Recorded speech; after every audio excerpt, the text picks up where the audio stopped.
Hello dear friends, आप सभी का स्वागत करते हैं थियोलॉजी प्रॉपर का इस सेशन में, जो कि है परमेश्वर के ईश्वरीय प्रकृति के बारे में, the divine nature of God, जिसमें हम लोगों ने परमेश्वर के व्यक्तिगत होने का विषय को पिछले बार देख लिए हैं और इस पर्सनल, और हमने यह भी देखा कि परमेश्वर अनंत आत्मा है, ही इज इन्फिनिट स्पिरिट।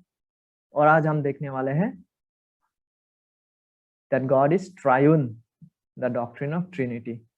ठीक है, तो today we would be discussing and we'll be seeing more on Trinity, and next class हम परमेश्वर के पवित्रता के बारे में देखेंगे। तो ये तमाम जो विषय है ये परमेश्वर के ईश्वरीय प्रकृति है, द एसेंस ऑफ गॉड। ठीक है, God is triune, the doctrine of Trinity.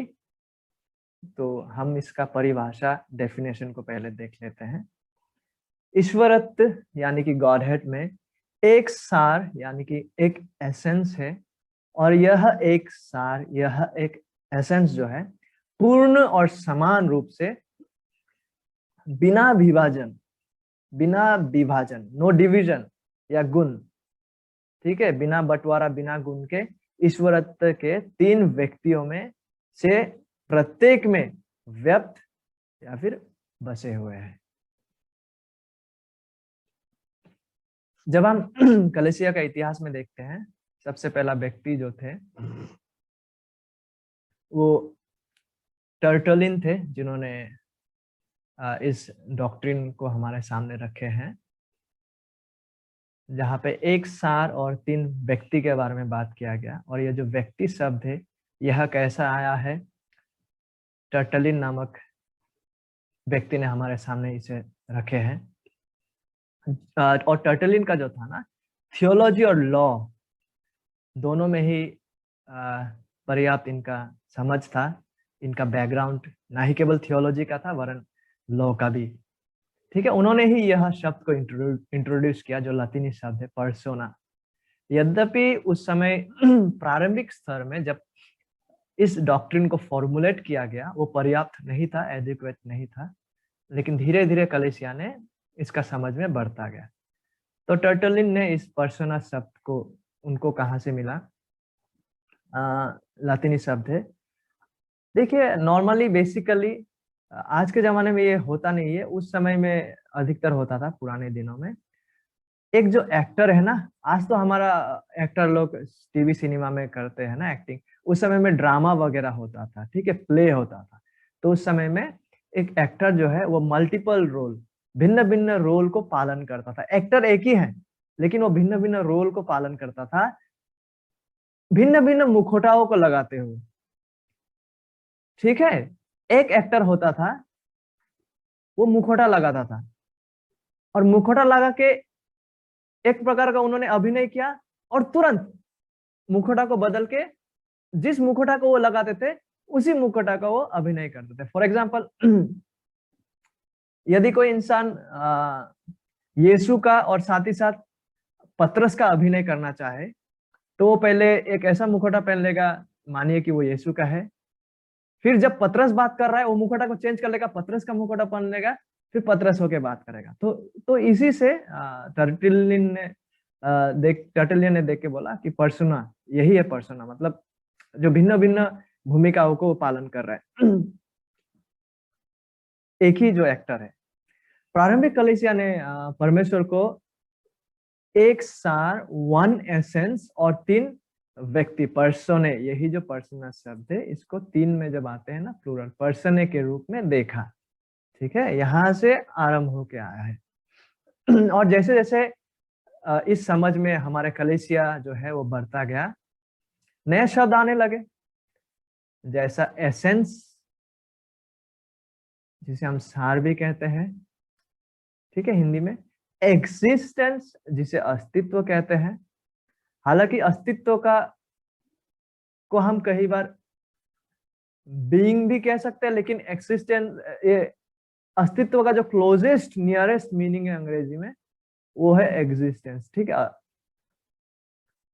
और ये सबसिस्टेंस शब्द भी आया है जिसको निर्वाह कहते हैं। हम धीरे धीरे इन शब्दों को देखेंगे कि यह क्या है।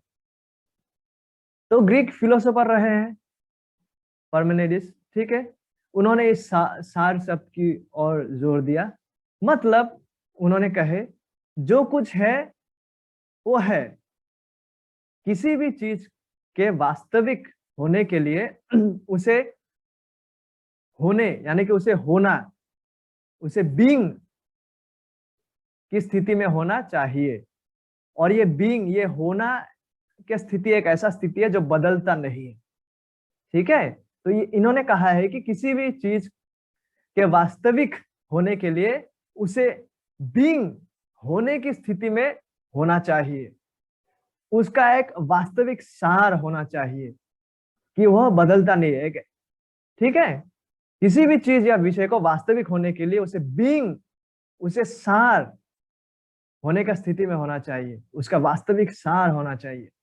तो इसी का एक ओपोनेंट मानिए इसको वर्सेस, ठीक है, हेराक्लाइटस। उन्होंने इस अस्तित्व शब्द को हम हेराक्लाइटस के परिभाषित किया हुआ व्याख्याओं से पाते हैं। उन्होंने कहा वो इनका विपरीत गया है, ठीक है। उन्होंने कहा जो भी है वो बदल रहा है, इन्होंने कहा हेराक्लाइटस ने। नहीं, ऐसा नहीं। उन्होंने कहा कि सार जैसा कुछ नहीं है जो कभी बदलता नहीं, ऐसा कोई विषय नहीं है, सब कुछ बदल रहा है, वो कहता है, ठीक है। सब कुछ जो है वो बदलने की प्रतिक्रिया में है, होने की प्रतिक्रिया में है, ठीक है। हो नहीं गया है, बीइंग नहीं है, लेकिन बिकमिंग। तो पार्मेनिडिस ने कहा कि बीइंग होने की आवश्यकता है, लेकिन हेराक्लाइटस ने कहा नहीं नहीं। पार्मेनिडिस ने कहा कि बीइंग मतलब जो बदल नहीं सकता, लेकिन उसका विपरीत इन्होंने कहा हेराक्लाइटस ने। जो भी है वो कह रहा है कि वो बदल रहा है, वो बदलने की प्रक्रिया में है, होने की प्रक्रिया में है। वो बीइंग नहीं है, लेकिन बिकमिंग के स्टेज में है कि वो बदल रहा है, ठीक है। इसको लेके डॉक्टर आरसी ऐसा कहते हैं कि इन्होंने एक उदाहरण भी दिए थे, जैसा नदी का उदाहरण। हम अगर 5 मिनट पहले नदी में खड़े रहते हैं और फिर नदी से निकल के फिर 5 मिनट बाद अगर हम नदी में पैर रखते हैं, तो वो वही नदी का पानी नहीं है जिसको हमने कुछ देर पहले पैर रखा था। तो इससे ये समझ में आता है इनके अनुसार कि चीजें बदल रहा है, ठीक उसी तरह से हम भी बदल रहे हैं। कोई भी बीइंग, सार अनचेंजेबल स्थिति में नहीं है। हर चीज जो है, जो भी वो बदल रहा है हेराक्लाइटस के अनुसार, बिकमिंग। और पार्मेनिडिस के अनुसार बीइंग है, ठीक है। जो कुछ है वो है। किसी भी चीज के वास्तविक होने के लिए उसे होने, बीइंग की स्थिति में होना चाहिए। लेकिन हेराक्लाइटस क्या बोल रहा है, नहीं नहीं, जो भी है वो बदल रहा है, ठीक है, वो बदलने की प्रक्रिया में है। It's becoming, not being. तो फिर ये दोनों ही जो है वो ग्रीक फिलोसोफर रहे हैं, ग्रीक फिलोसोफर से। इनके बाद आते हैं और एक व्यक्ति फिलोसोफर जिनका नाम है प्लेटो। और प्लेटो क्या करते हैं, इन दोनों का जो परिभाषा है ना, उसका बीच में वो भिन्नता और मध्यस्थता को करने का कोशिश करते हैं। तो प्लेटो कहते हैं कुछ भी चीज को कुछ होते जाने के लिए पहले उसका कुछ होना जरूरी है। जैसे कि हार्मोनिडिस ने कहा था ना कि बीइंग आवश्यक है, नॉन चेंजेबल। पार्मेनिडिस ने, सॉरी, ये फिर हेराक्लाइटस ने कहा नहीं, वो बिकमिंग है, कि वो बदलने की प्रक्रिया में है, वो बदल रहा है सब कुछ, कुछ भी ऐसा नहीं है जो परमानेंट स्टेज में है। तो यहाँ पे बीच में जो प्लेटो खड़ा होके कहते हैं कि कुछ भी चीज को कुछ होते जाने के लिए, बिकमिंग होने के लिए, प्लेटो कहता है कि पहले उसका बीइंग तो होना आवश्यक है भैया, वरना कुछ भी नहीं से कैसे कुछ हो सकता है नहीं। प्लेटो ऐसा आर्ग्यू करता है, कुछ नहीं से कैसे कुछ होने की प्रक्रिया में आ सकते हैं। बिकमिंग होने के लिए कुछ तो बीइंग होना जरूरी है, तो वहीं से तो बिकमिंग हो रहा है, नथिंग से कैसे कुछ बिकमिंग होगा। तो ऐसा प्लेटो कहते हैं। तो यहाँ से ये जो सार शब्द को हम पाते हैं, वो विषय है जो बदलता नहीं है, जिसके बारे में पार्मेनिडिस ने बात किया था। सार वो है जो बदलता नहीं है, वो बिकमिंग का स्टेज में नहीं है, वो बीइंग है, सार, एसेंस, वो बदलता नहीं है। लेकिन अस्तित्व जो है, ठीक है, ये वो है जो बदलने की प्रक्रिया में है, जिसके बारे में हेराक्लाइटस ने बात किया। इसलिए एसेंस जो है, सार जो है, वो है जो बदलता नहीं है। लेकिन अस्तित्व क्या है? अस्तित्व वो है जिसके बारे में हेराक्लाइटस ने बात किया था, जो बिकमिंग की प्रक्रिया में, जो बदलने की प्रक्रिया में है। मतलब इन दो चीजों को देखिए, जब प्लेटो कहते हैं कि कुछ को बिकमिंग होने के लिए बीइंग से होना जरूरी है नहीं, तो अस्तित्व वो है जो बदलने की प्रक्रिया में है। यहां से साधारण विचार यह है, अस्तित्व का विचार यह है कि एक पैर आपका होने में है और एक पैर आपका नहीं होने में है। समझ रहे हैं? ये जो अस्तित्व वाला विषय है वो ये है कि एक पैर होने में है, एक पैर नहीं होने में है। ठीक है? क्योंकि नहीं होने में मतलब हम तो कुछ हो रहा है ना, अभी तक हुए नहीं है। तो एक पैर आपका होने में है और एक पैर आपका नहीं होने का अवस्था में है। तो यह जो शब्द है अस्तित्व, उसका मतलब यह है कि यह बदल रहा है।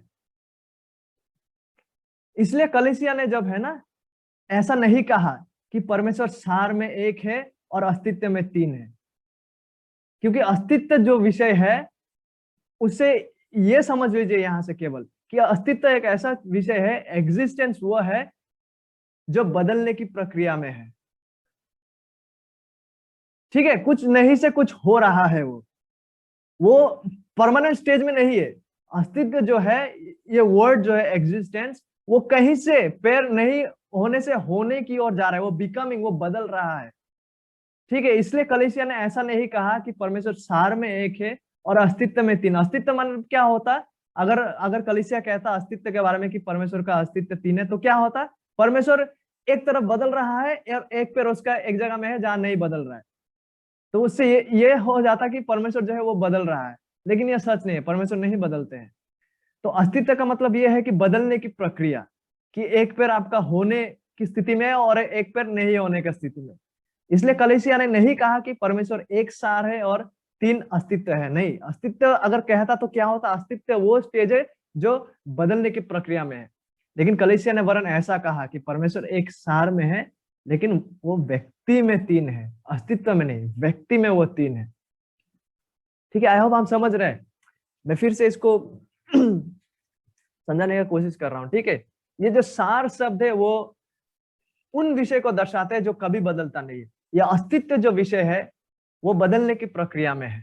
इसलिए परमेश्वर जो है ना वो सार में एक है, अस्तित्व में तीन नहीं, वो व्यक्ति में तीन है। अगर अस्तित्व में तीन होता तो अस्तित्व ऐसा एक विषय है जो बदल रहा है। अगर ये ऐसा होता तो परमेश्वर ऐसा एक व्यक्ति होते जो बदल रहा है, या ऐसा एक सार उनका होता जो बदल रहा है। ठीक है? जो एक परमानेंट स्तर पे नहीं होता। लेकिन कलीसिया ने ये अफर्म नहीं किया, वरन कलीसिया ने ये अफर्म किया कि परमेश्वर सार में एक है, व्यक्ति में वह तीन है। क्योंकि अस्तित्व का मतलब ये है कि एक पैर आपका होना में है, मतलब आप आधा होने वाला स्थिति में हो और आधा आप नहीं होने वाला स्थिति में हो, मतलब आप बदल रहे हैं। फिर हम सबसिस्टेंस वर्ड को पाते हैं, निर्वाह। और ये जो सबसिस्टेंस वर्ड है, निर्वाह और व्यक्ति जो शब्द है उसमें समान बराबर समानता है। निर्वाह जो शब्द है ना उसका मतलब है टू स्टैंड अंडर, खड़े होना को दर्शाते हैं। और जबकि परमेश्वर सार में एक है, व्यक्ति में तीन है, सबसिस्टेंस, निर्वाह, और तीन व्यक्ति जो है वो सार में खड़े हैं। वो बदलने की प्रक्रिया में नहीं, लेकिन सार में खड़े हैं। ठीक है? निर्वाह शब्द का अर्थ है टू स्टैंड अंडर। तो परमेश्वर सार में एक है लेकिन व्यक्ति में तीन है, मतलब वो खड़े हैं सार में जो बदलता नहीं है। ठीक है? व्यक्ति में वो तीन है और व्यक्ति जो शब्द है वो निर्वाह शब्द के साथ बराबर, उसका समान, इक्विवेलेंट ये इसका अर्थ है। और निर्वाह शब्द का मतलब है खड़ा होना। तो परमेश्वर बदलने के प्रक्रिया में नहीं खड़ा है, लेकिन परमेश्वर कहाँ खड़ा है? वो सार में जो बदलता नहीं है। वे सब जो है ना ये तीन व्यक्ति जो है परमेश्वर के ईश्वरत्व में, वो सार का हिस्सा है। तीनों में ईश्वरीय सार है, वो सार में खड़े हैं, मतलब उसमें जो बदल नहीं सकते, उसमें नहीं जो बदल रहा है।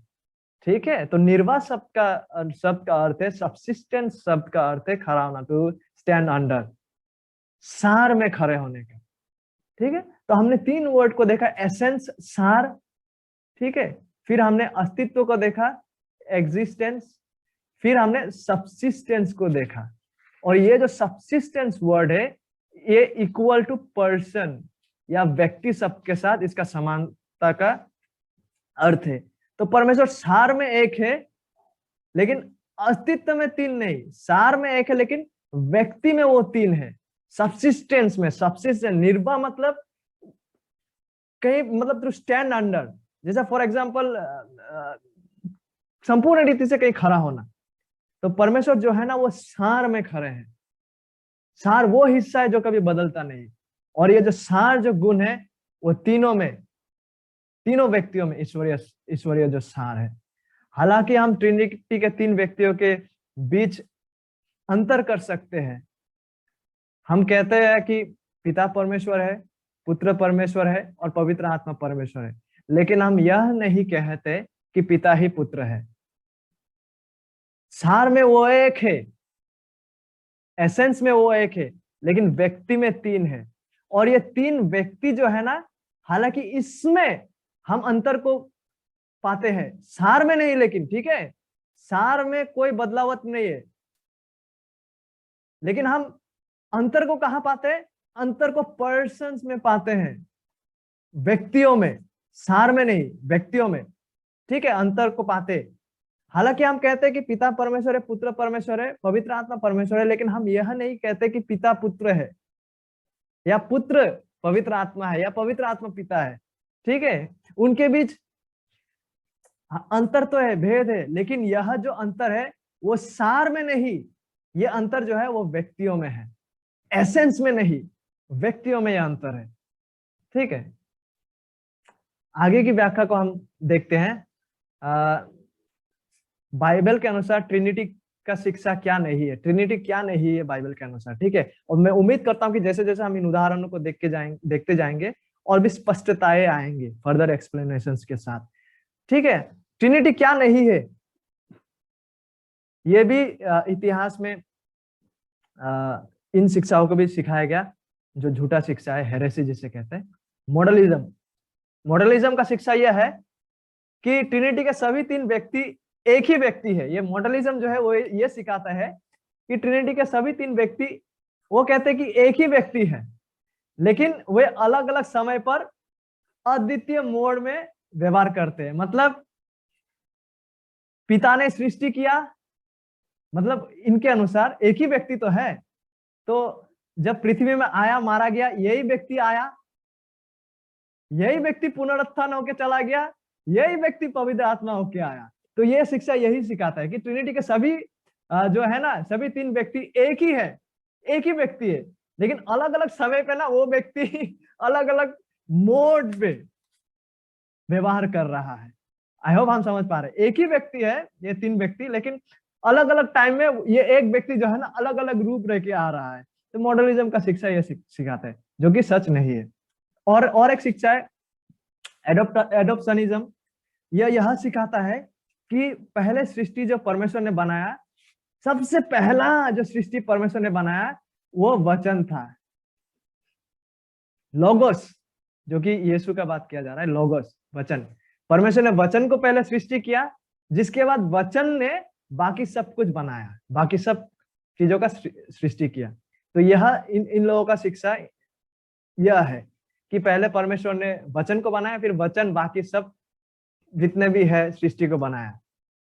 अतः वचन मनुष्य और यहाँ तक कि स्वर्गदूतों से भी ऊंचा उसका पद है, ऊंचा स्थान में है। वो सृष्टि करता है, उन्होंने सृष्टि किया इसलिए, ठीक है, और वो परमेश्वर को छोड़कर सभी चीजों से पहले का है, लेकिन वो अनंत नहीं है क्योंकि वो स्वयं परमेश्वर के द्वारा बनाया गया था। तो यह एडोप्शनिज्म का शिक्षा यह सिखाते हैं, इसलिए वो परमेश्वर के समान नहीं है।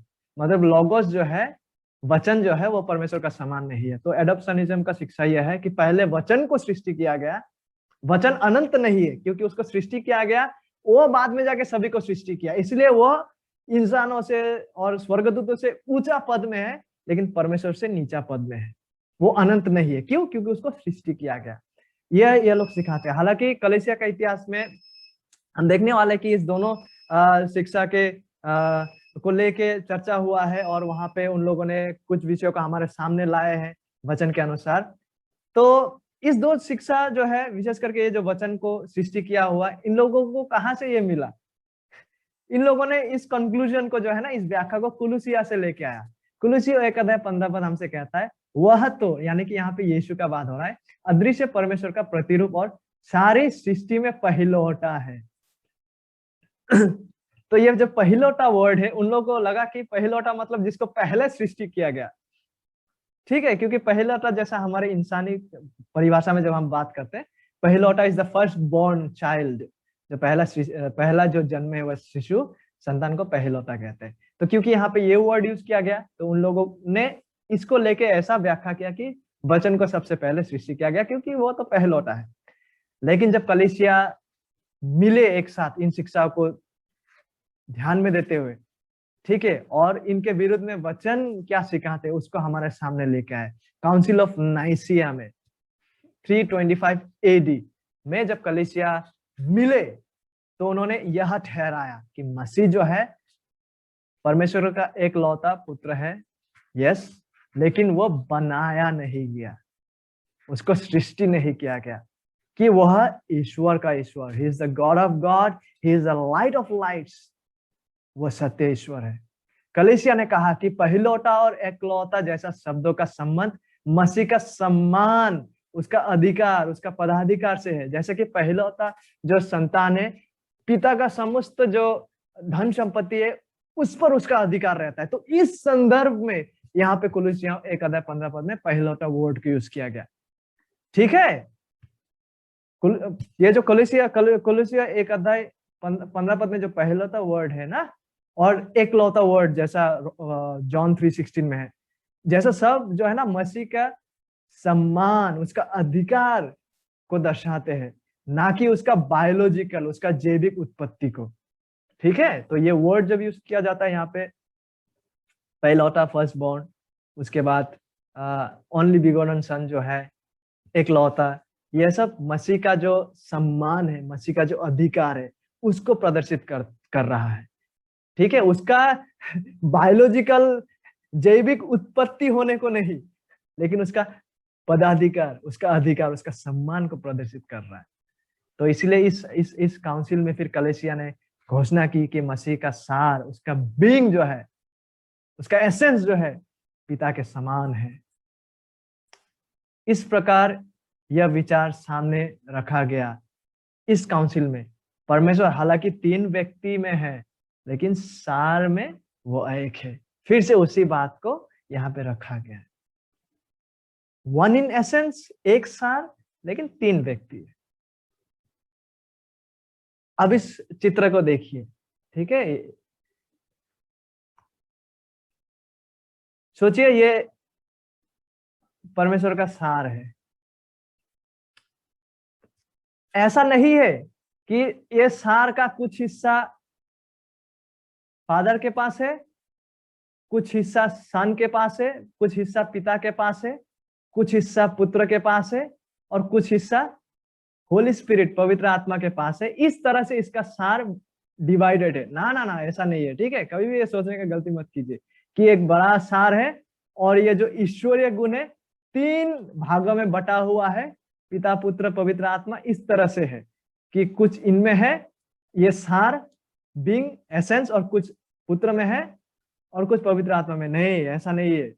और ना ही इसका उल्टा कि पिता का सार इसमें आया, पुत्र का सार इसमें आया, पवित्र आत्मा का सार इसमें आया और वो एक परमेश्वर बन गए। ये भी नहीं। ठीक है, ये उल्टा भी नहीं, ना इधर से ना इधर से, ऐसा नहीं। व्यक्ति जोड़कर एक परमेश्वर हुआ, वो भी नहीं। सार व्यक्तियों में डिवाइड होके 3 व्यक्ति, परमेश्वर 3 व्यक्ति ऐसा बन गए, नहीं। सार को डिवाइड करते हो ना, ऐसा नहीं। वरन यह चित्र की ओर देखिए। ये मुझे लगता है ये वेन ग्रुडेम का दिया हुआ व्याख्या है। एक थियोलॉजियन है जिन्होंने अपना ही एक सिस्टमेटिक थियोलॉजी का पुस्तक भी लिखा है, वेन ग्रुडेम।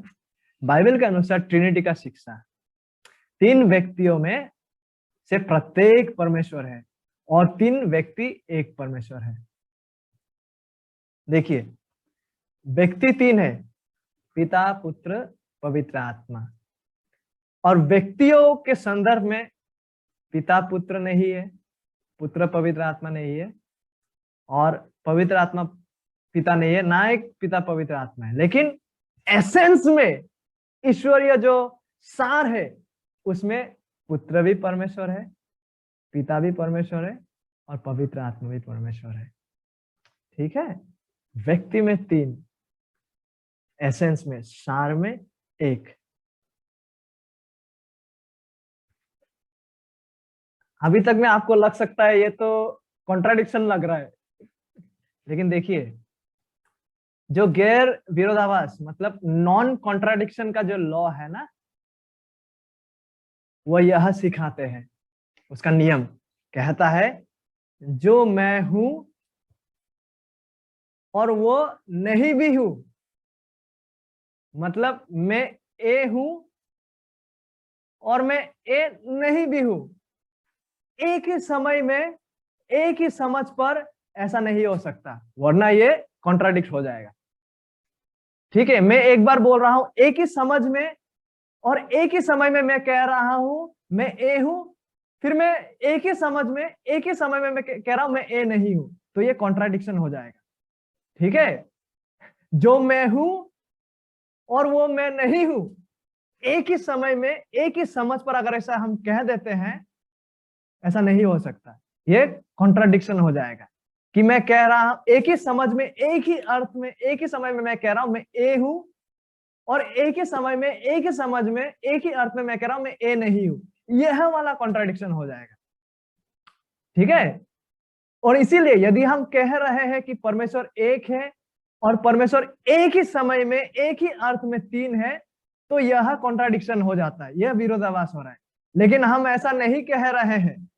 ठीक है, हम कह रहे हैं कि परमेश्वर एक है और परमेश्वर एक ही समय में तीन भी है, लेकिन अलग अलग अर्थों में। ठीक है, अगर हम एक ही अर्थ में एक ही समय में हम कहते कि परमेश्वर ये भी है और परमेश्वर वो नहीं भी है, ये कॉन्ट्राडिक्शन हो जाता, लेकिन हम ऐसा नहीं कह रहे। ठीक है, हम कह रहे हैं कि परमेश्वर एक है, एक अर्थ में वो एक है, लेकिन तीन जो है वो अलग अर्थ में वो तीन है। परमेश्वर सार में एक है। ठीक है, सार में वो एक है और एक ही समय में व्यक्तियों में तीन है। वो एक अर्थ में वो सार में एक है और दूसरे अर्थ में व्यक्ति के अर्थ में वो तीन है। अगर हम कहते परमेश्वर एक व्यक्ति है, परमेश्वर तीन व्यक्ति है, तो ये विरोधाभास हो जाता। ठीक है, एक ही अर्थ में एक ही समय में हम दोनों चीज को कह रहे हैं, कॉन्ट्राडिक्शन हो जाता है। लेकिन हम ये नहीं कह रहे, हम कह रहे हैं परमेश्वर एक सार में है, व्यक्ति में वो तीन है, इसलिए ये कॉन्ट्राडिक्शन नहीं हो जाता है। पिता संपूर्ण परमेश्वर है, पुत्र संपूर्ण परमेश्वर है और पवित्र आत्मा जो है वह भी संपूर्ण परमेश्वर है। ठीक है, आई होप हम समझ रहे हैं। बाइबल से इसका पुष्टि कर लेते हैं, प्रमाण पहले पुरातन नियम से कर लेते हैं। देखिए, पुराने नियम में ना परमेश्वर के व्यक्तियों की प्लूरलिटी, बहुवचन, बहुलता है, मौजूद है, हम देख पाते हैं, लेकिन वहां से ट्रिनिटी का सिद्धांत को फॉर्मुलेट करना, उसे विकसित करना आप नहीं कर सकते, क्योंकि वहां एक्सप्लिसिटली इसे हमारे सामने पेश नहीं किया गया। हालांकि पुराने नियम में हम ट्रिनिटी के व्यक्तियों को देख पाते हैं, परमेश्वर का बहुलता, प्लूरलिटी को भी हम वहां देख पाते हैं, लेकिन वहां से ट्रिनिटी का डॉक्ट्रिन फॉर्मुलेट आप नहीं कर सकते, विकसित नहीं कर सकते। ठीक है, उसके लिए आपको और मुझे नया नियम का सहायता लेना पड़ेगा, जहां पे अधिक प्रकाशन दिया हुआ है। देखिए, ये इसको हर्मेनेटिक्स में हम स्टडी करते हैं, मतलब वचन को अध्ययन करते समय कुछ महत्वपूर्ण विषय है जिसको हमें ध्यान में रखते हुए वचन का अर्थ को निर्धारित करना है, उसे हर्मेनेटिक्स कहते हैं, basic principles of Bible interpretation. वहां पे एक विषय शिक्षा ऐसा भी है जिसको प्रोग्रेसिव रेवलेशन कहते हैं। प्रोग्रेसिव रेवलेशन जो है वो हमें यह सिखाते हैं कि परमेश्वर ने उत्पत्ति से लेके प्रकाशित वाक्य तक में अपने आप को जो है ना उसके योजना के अनुसार थोड़ा थोड़ा करके ना उसके योजना के अनुसार उन्होंने अपने आप को और अपने योजनाओं को प्रकाशित किया है। उन्होंने एक ही दिन में सब कुछ प्रकाशित नहीं किया, लेकिन प्रोग्रेसिवली धीरे धीरे से उनकी योजना और इच्छा के अनुसार उन्होंने प्रकाश करते किया। तो पुरातन नियम में एक्सप्लिसिटली हम ट्रिनिटी का डॉक्ट्रिन को वहां से फॉर्मुलेट नहीं कर पाएंगे, लेकिन नया नियम का सहायता लेके कर पाएंगे। क्यों? क्योंकि प्रोग्रेसिव रेवलेशन में परमेश्वर ने नया नियम में और अधिक से इसको प्रकाश किया, ठीक है, उनका इच्छा और योजना के अनुसार। तो इसको प्रोग्रेसिव रेवलेशन कहते हैं, रेवलेशन हम कहते हैं। इसलिए ओल्ड टेस्टामेंट में हम जो है ना वहां से विकसित नहीं कर सकेंगे ट्रिनिटी का जो डॉक्ट्रिन, क्योंकि एक्सप्लिसिटली ओल्ड टेस्टामेंट हमें यह नहीं कहते हैं कि यीशु वहां है और पवित्र आत्मा है और पिता परमेश्वर है। वहां पे आप पाएंगे यहोवा का ही बात हो रहा है, लेकिन हम वहां पे बहुलता परमेश्वर का पर्सन्स में जो है वहां प्लूरलिटी को पाएंगे, बहुवचन। जैसे कि उत्पत्ति 1:26 पद में भी आप पाएंगे शुरू में ही। फिर परमेश्वर ने कहा, ये जो परमेश्वर का यहाँ पे बात किया जा रहा है ये एलोहिम है, और ये जो एलोहिम है ये प्लूरल शब्द है जो कि यह दर्शाते है कि एक से अधिक व्यक्ति यहाँ पे है। एलोहिम वर्ड प्लूरल सेंस में यहाँ यूज किया गया है। और यहाँ पे जो है हम, अपने, अपनी जो है ये भी प्लूरल है, ठीक है। Let us make man in our image according to our, ठीक है, समानता। तो ये आवर, अस, आवर, वी, ये सब वर्ड जो यूज किया जाता है ना, ये जो है ये प्लूरलिटी को दर्शाते हैं, ठीक है। और यहाँ तक कि यशायाह में भी जब हम पढ़ते हैं 6:8 में, तो उसमें हम पाते हैं, तब मैंने, ये यशायाह कह रहा है, प्रभु का यह वचन सुना, प्रभु का वचन देखिए मैं किसको भेजूं, यहाँ पे प्रभु का वचन कह रहा है मैं किसको भेजूं, और हमारी, फिर से एक बार प्लूरल वर्ड को यहाँ यूज किया गया, बहुवचन, और से कौन जाएगा, ठीक है। तो यहाँ पर भी हम देख पाते हैं, हालांकि यशायाह 6 को अगर आप 1 से भी पढ़ना शुरू कर दें, वहीं पे आप देख पाएंगे कि परमेश्वर को एक बार एडोन, एडोनाई प्रभु कह के बुलाया जा रहा है, फिर यहोवा कह के बुलाया जा रहा है। मतलब यहाँ वहां पे जो है ना परमेश्वर को अलग अलग नाम से संबोधित किया जा रहा है, उसका पर्सन्स का प्लूरलिटी को हम वहां देख पाते। एक बार जो है एडोन, एडोनाई प्रभु को मैंने देखा, फिर हम देख पा रहे यहोवा भी वहां पे शामिल है। प्लूरलिटी को हम यहाँ पे देख पाता है, बहुवचनता को, यशायाह 6:8 में। भजन में भी आप इस विषय को पाएंगे, जिसका चर्चा हमने पिछले बार भी किया था, 110:1 में। मेरे प्रभु, दाऊद कह रहा है मेरे प्रभु एडोनाई, मेरे प्रभु से यहोवा, याहवे, लॉर्ड की वाणी यह है। तो यहाँ पे भी आप देख पाते हैं कि 2 व्यक्ति शामिल है, एक है मेरा प्रभु और एक है यहोवा। तो यहाँ पर भी आप प्लूरलिटी को पाते हैं। लेकिन पुराने नियम के प्रमाण स्वयं ट्रिनिटी के सिद्धांत के लिए पर्याप्त आधार प्रस्तुत नहीं करता है, जैसे कि मैंने कुछ देर पहले कहा था। लेकिन इसकी पुष्टि तब होती है जब यह जो विषय है को हम नया नियम से काफी हद तक सिद्ध, ये शिक्षा हो जाता है ट्रिनिटी का। प्रोग्रेसिव रेवलेशन से जब हम न्यू टेस्टामेंट में आके इसका एक्सप्लिसिट शिक्षा को हम न्यू टेस्टामेंट में पाते हैं, तो वहां से उसकी मदद से हम समझ पाते हैं कि ओ हाँ, ट्रिनिटी यहाँ पे है। लेकिन केवल on the basis of old testament यह तय कर पाना और ट्रिनिटी का जो डॉक्ट्रिन है उसको फॉर्मुलेट कर पाना पर्याप्त नहीं है। तो नया नियम में जब हम आते हैं ट्रिनिटी के बारे में पुष्टि करने के लिए, मत्ती से ही जब हम आरंभ करते हैं वहीं पे आप पाते हैं। और यीशु, मत्ती 3:16-17 जो पद है, और यीशु का पाते हैं यहाँ पे, बपतिस्मा लेकर तुरंत पानी में से ऊपर आया, और देखो उसके लिए आकाश खुल गया और उसने परमेश्वर के आत्मा, देखिए परमेश्वर का आत्मा यहाँ पे शामिल है, को कबूतर के समान उतरते और अपने ऊपर आते देखा। और देखो यह आकाशवाणी हुई। यह आकाशवाणी कौन कर रहा है? यह मेरे प्रिय पुत्र है। यह कौन कह रहा है? This is the father. Father कह रहा है कि यह मेरे प्रिय पुत्र है जिससे मैं अत्यंत प्रसन्न हूं। तो हियर आप देख पाएंगे कि ट्रिनिटी को आप यहाँ पे देख पाएंगे। और स्वयं जो प्रभु यीशु मसीह है, उन्होंने भी हमें ट्रिनिटी का सबसे स्पष्ट संदर्भ शिक्षा को दिया है।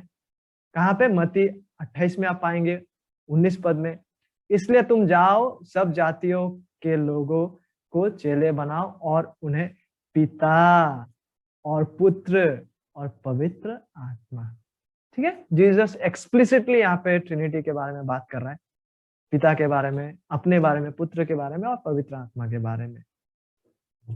और यूहन्ना में भी जब हम पढ़ते हैं 14 अध्याय 25 से 26 पद, ये बातें मैंने, ये यीशु कह रहा है, मैं यहाँ यीशु है, तुम्हारे साथ रहते हुए तुमसे कही, परंतु सहायक जो है अर्थात ये पवित्र आत्मा का बात प्रभु इस शिक्षा में दे रहा है, जिसे पिता मेरे नाम से भेजेगा, वह तुम्हें सब बातें सिखाएगा। तो यहाँ पे भी देखिए प्रभु यीशु मसीह की शिक्षा में एक्सप्लिसिटली ही himself, the son, God the father, पिता परमेश्वर और पवित्र आत्मा परमेश्वर का उल्लेख को हम पाते हैं, explicit teaching in new testament. यहाँ तक कि पत्रियों में भी मैंने सारा नहीं रखा, नहीं तो सारा रखने से तो कितना और पद आ जाएंगे, इसलिए सिर्फ कुछ कुछ चुने हुए पदों को रखा। 2 कोरिन्थियों 13 अध्याय 14 पद, प्रभु यीशु मसीह का, यहाँ पे जीसस है, अनुग्रह और परमेश्वर का प्रेम, दिस इज द फादर, और पवित्र आत्मा की सहभागिता तुम सबके साथ होती रहे। तो डॉक्ट्रिन ऑफ ट्रिनिटी, ट्रिनिटी का शिक्षा का पुष्टि को हम, हालांकि बाइबल इस वर्ड को यूज नहीं करता ट्रिनिटी, लेकिन ट्रिनिटी का शिक्षा को बाइबल देते हैं, जिसे हम नया नियम से एक्सप्लिसिटली पाते हैं। और नया नियम का सहायता से जब हम ओल्ड टेस्टामेंट को भी देखते हैं तो हम देख पाएंगे कि नया नियम का सहायता से हमको ये भी समझ में आता है कि ओल्ड टेस्टामेंट में भी परमेश्वर का प्लूरलिटी जो है, बहुवचनता शामिल है, ठीक है। तो this is the teaching that the Bible teaches us. स्वयं प्रभु यीशु मसीह ने हमें शिक्षा दिया है पिता, पुत्र और पवित्र आत्मा के बारे में, ठीक है। तो the teaching about the doctrine of Trinity is biblical. Our God is one in essence, एक है सार में, लेकिन व्यक्ति में वह तीन है। देखिए नए वाचा ना, न्यू कवनेंट ना, जिसे प्रभु यीशु मसीह ने समाप्त किया ना, हमें परमेश्वर को और अधिक गहराई से और भीतर से जानने का अवसर दिया है। न्यू कवनेंट जो है ना, नई वाचा।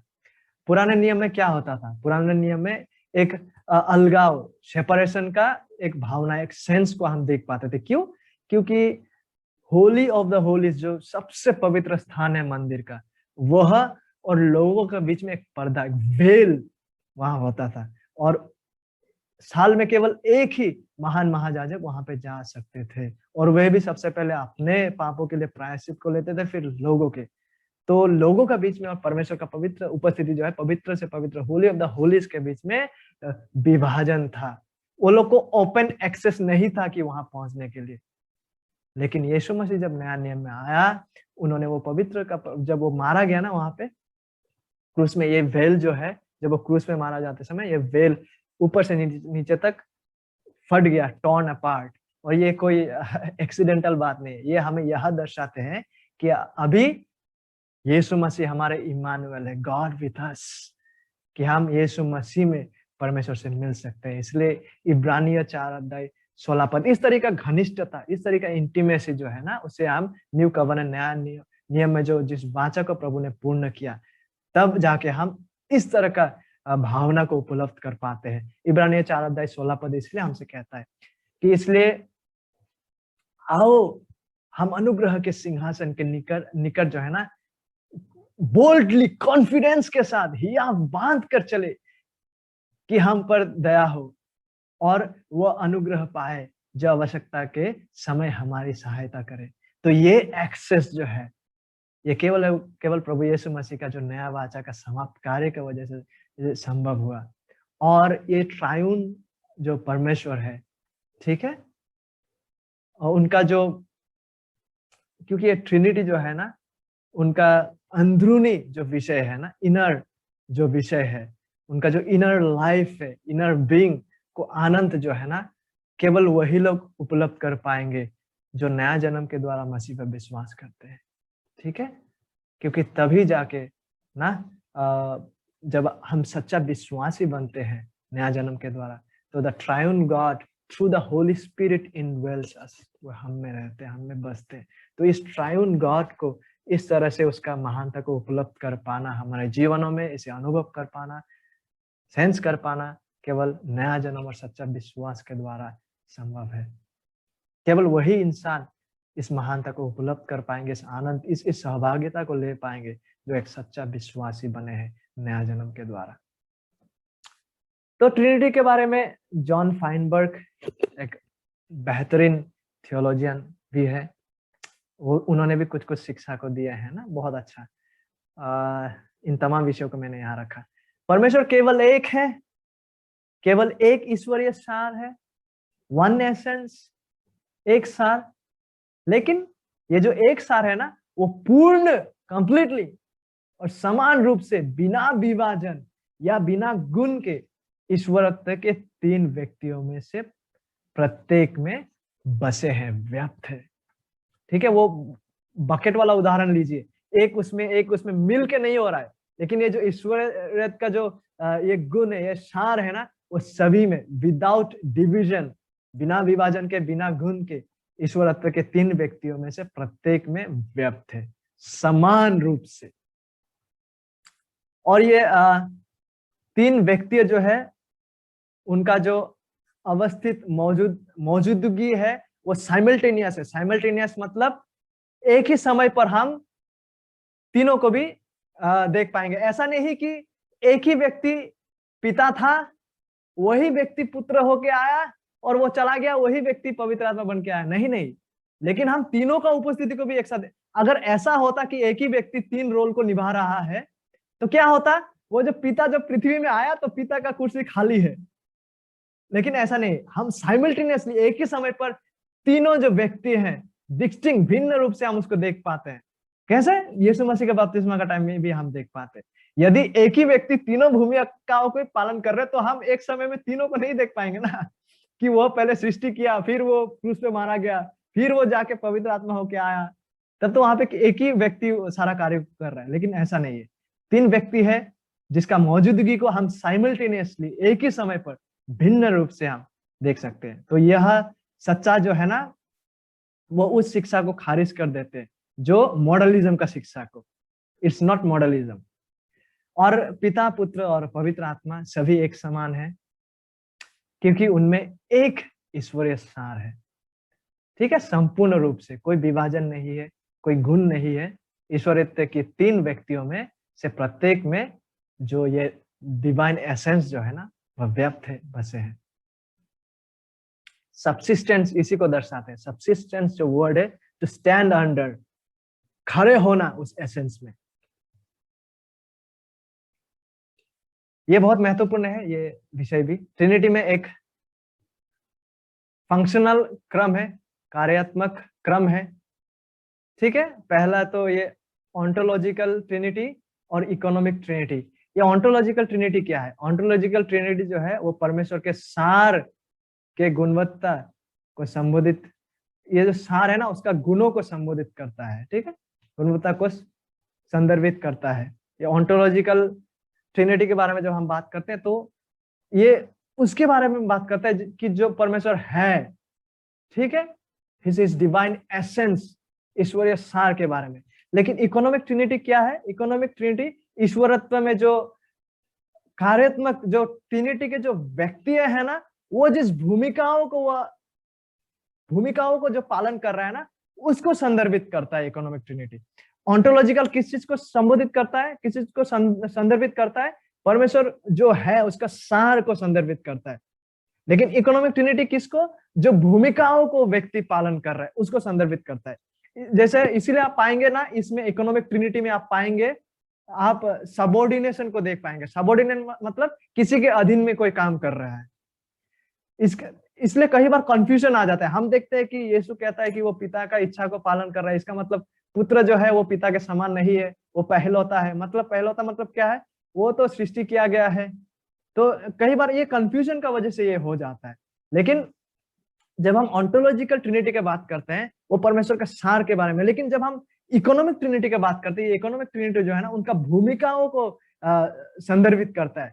ठीक है। और इस भूमिका में जो है ना, जिसको वो पालन करता है, फॉर एग्जाम्पल उद्धार का ही जब हम बात को करें, उद्धार में जो है ना, तीनों परमेश्वर का जो है ना, उसका भूमिका है वहां पे। आप देख पाएंगे पिता जो है वो चुनाव का काम को कर रहा है, पहले से पूर्ण निर्धारण का कार्य को कर रहा है। फिर समय में पुत्र आते हैं, उस योजना को जो है उस चुने हुए लोगों के लिए जो है प्रायश्चित को वो देते हैं। ये जो है ये यीशु का भूमिका है। ठीक है। इकोनॉमिक ट्रिनिटी क्या है? वो जो भूमिका जो वो लोग पालन कर रहे हैं। फिर आप देख पाएंगे यीशु मसीह के पुनरुत्थान और स्वर्गीय उत्थान के बाद पवित्र आत्मा आते हैं और ये उद्धार का, यीशु का समाप्त किया हुआ कार्य को उसके लोगों को जो है वो चुने हुए लोगों का जीवन में लागू करते हैं, क्रियाशील करते हैं। तो देख पाएंगे आप कि ये क्रम जो है, ये उनका भूमिका जो है वो भिन्न भिन्न है। तो ये भूमिकाओं में आप देख पाएंगे, हाँ अवश्य एक सबॉर्डिनेशन है। सबॉर्डिनेशन मतलब किसी का अधीन में काम करना है। जैसे कि यीशु ने क्या कहा था कि मैं तो आया हूँ, जिसने मुझे भेजा उसी का इच्छा पूर्ण करने के लिए। आप देख पाएंगे कि निरंतर वो जब पृथ्वी में थे वो पिता के सबॉर्डिनेशन, पिता के अधीन में होकर काम किए। ये उसका भूमिका के बारे में है, उसका सार के बारे में नहीं। वो तभी भी ईश्वर थे सिद्ध तरीके से जब वे अपना भूमिका को पालन कर रहे थे, लेकिन केवल एक रोल, उसका रोल में, एसेंस में नहीं, उसका रोल में उन्होंने सबऑर्डिनेट किया था। फिलिपियो 2 भी हमें यही सिखाते हैं ना कि वो परमेश्वर का समान होते हुए भी वो आए। तो this is the role that's being talked about here. Economic Trinity में हम उनका भूमिकाओं के बारे में बात करते हैं, लेकिन कभी भी इकोनॉमिक ट्रिनिटी उनका भूमिकाओं को देख के ऐसा मत बोलिएगा कि अरे वो तो उसका अधीन में काम किया, मतलब वो छोटा परमेश्वर है, वो पहले बड़ा परमेश्वर है पिता, फिर यीशु आता है, फिर पवित्र आत्मा तीसरा वाला है। ना, ऐसा नहीं। उनका कार्य जो है, उनका जो भूमिका है वो अलग अलग है। ठीक है। लेकिन उसका एसेंस जो है वो इक्वल है। उसका सार जो है ऑन्टोलॉजिकली दे आर इक्वल। जैसा फॉर एग्जांपल हम जब पुरुष और महिला का भी बात करते हैं ना, हमें शादी का संदर्भ में कहा जाता है ना कि main should lead and love his wife, और वुमेन को जो है ना वो सबमिट करना है। भले इस रोल में, इस भूमिका में अलग अलग रोल हमारा है कि कोई सबमिट कर रहा है, कोई लीड कर रहा है, लेकिन परमेश्वर का दृष्टि में हम सभी समान हैं। ठीक है। We are equal, men and women are equal before God, they have the equal standing before God, but our roles, हमारा भूमिका जो है वो अलग अलग है। ठीक उसी तरह से जो है ना परमेश्वर का जो सार है यीशु मसीह का, equal with God in essence, but their role, function में जब कार्य करते हैं तो हम इस भिन्नता को देख पाते हैं। ऑब्वियसली ये सबऑर्डिनेशन का बात जो आता है, अधीन में रहकर काम करना। ठीक है। आई होप हम समझ पा रहे हैं। ठीक है। तो कार्यात्मक, फंक्शनल जो अधीनता का अर्थ है कि ईश्वरत्व के जो व्यक्तियां हैं, जिस भूमिका को वो पालन किए हैं, लेते हैं और उस भूमिकाओं को निभाते हैं। और ये जो इकोनॉमिक ट्रिनिटी है ना, ये इकोनॉमिक ट्रिनिटी का संबंध इस बात से है कि ईश्वरत्व के व्यक्ति क्या करते हैं, उनका रोल, उनका फंक्शन, लेकिन इस चीज से नहीं है कि वे कौन है, कि वो परमेश्वर है। वो ऑन्टोलॉजिकल हो जाता है। लेकिन इकोनॉमिक ट्रिनिटी किसके बारे में बात कर रहे हैं? कि वो क्या करते हैं, उनका भूमिकाओं के बारे में, ना कि इसके बारे में कि वे कौन है। ठीक है। वो परमेश्वर है in essence, is God, but what is he doing in role, उसमें उसका बात, जो भूमिका को वो जो पालन कर रहा है उसका बात हम इकोनॉमिक ट्रिनिटी में कर रहे हैं। इसका बात नहीं कि वह कौन है वास्तविक रीति से, वो तो परमेश्वर है। परमेश्वर का समानता में होते हुए भी उन्होंने ये भूमिका को अदा किया कि वो मनुष्य बनकर इस पृथ्वी में आए। तो economic Trinity is the functional role जो प्ले करते हैं। और ऑन्टोलॉजिकल ट्रिनिटी इस बारे में बात करते कि वह है कौन वास्तविक रीति से, one in essence, three in persons. I hope हम समझ पाए हैं। और यदि कोई क्वेश्चंस हुआ तो इस सेशन के बाद हम कुछ आलोचना करेंगे क्वेश्चंस को लेके। और बहुत बहुत धन्यवाद आज के सेशन में बने रहने